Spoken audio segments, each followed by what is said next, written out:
Police বাহিনীতে বলতে চাই, মারতে হলে আমাদেরকে গুলি করে মারুন। পুলিশ বাহিনী আমার বাইকে ভিড়ায় মারিয়ে হয়েছে। প্রধান উপদেষ্টা কার্যালয়ের উদ্দেশ্যে আমরা রওনা হচ্ছিলাম।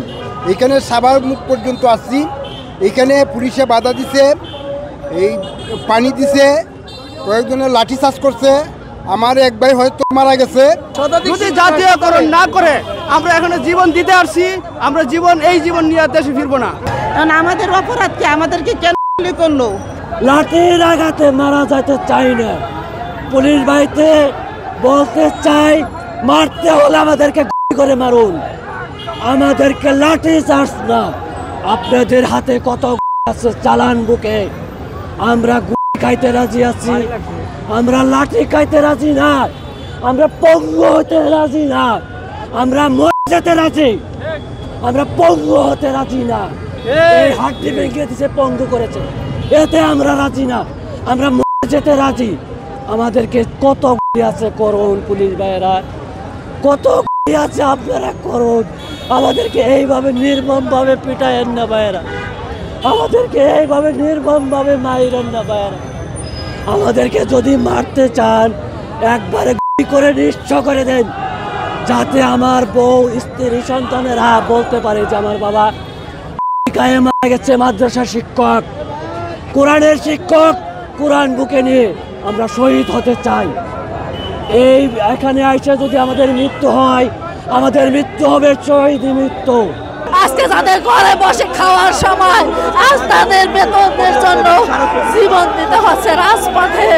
কথা বলার শক্তি আর নেই, কারণ প্রতি বছর 22 দিন 23 দিন এভাবে আমরা আন্দোলন করি।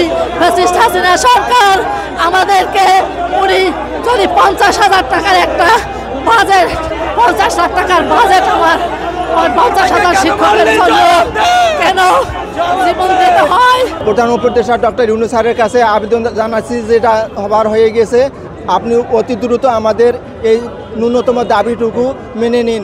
আমরা আজকে নয়, আজ থেকে 8 দিন যাবৎ আমরা প্রেস ক্লাবের সামনে অবস্থান করতেছি। সারাদিন সারা রাতিভাবে 8 দিন পর্যন্ত আছি। এই পর্যন্ত সরকারিভাবে কোনো লোক আমাদের কাছে যায় নাই, কিছু বলেও নাই। যার ফলে আজকে প্রধান উপদেষ্টা কার্যালয়ের উদ্দেশ্যে আমরা রওনা হচ্ছিলাম। এখানে সাভার মুখ পর্যন্ত আসছি। এখানে পুলিশে বাধা দিছে, এই পানি দিছে, কয়েকজনের লাঠি চার্জ করছে। আমার এক ভাই হয়তো মারা গেছে, কেলে গেছে। বর্তমানে আমরা অনেকেই এনে অসুস্থভাবে আছে।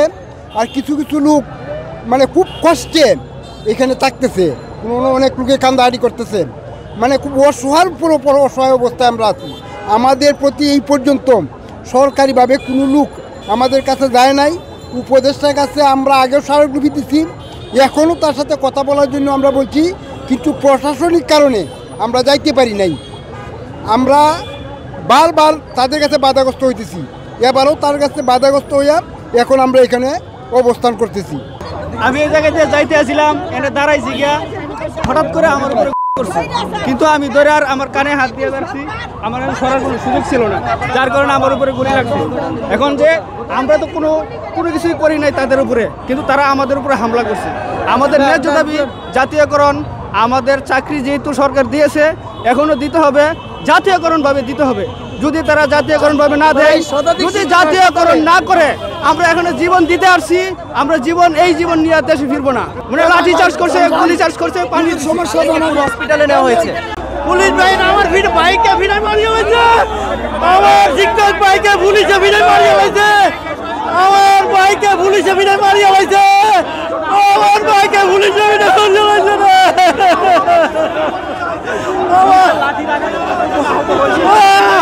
আমি একজন মারা গেছে, আরো অনেক আহত হয়েছে, আমার কাছে হিসাব নাই। আমার বাইকে মারিয়ে হয়েছে পুলিশে ভিড়ায়, আমার বাইকে। আমাদের অপরাধ কি? আমাদেরকে কেন গুলি করলো? আমরা তো আসছিলাম ন্যায্য, আমাদের যে অধিকার আছে 40 বছর যাবত আমরা যে বৈষম্য শিকার, আমাদের ন্যায্য অধিকার আদায় করার জন্য আসছি। এখন আমাদেরকে কেন গুলি করবে? আমাদের সমর্থন ছাড়া কি ডক্টর ইউনূস ক্ষমতায় বসতে পারছে? আমরা কি ছিলাম না? মাদ্রাসা চাকরি করে এইটাই আমাদের অপরাধ।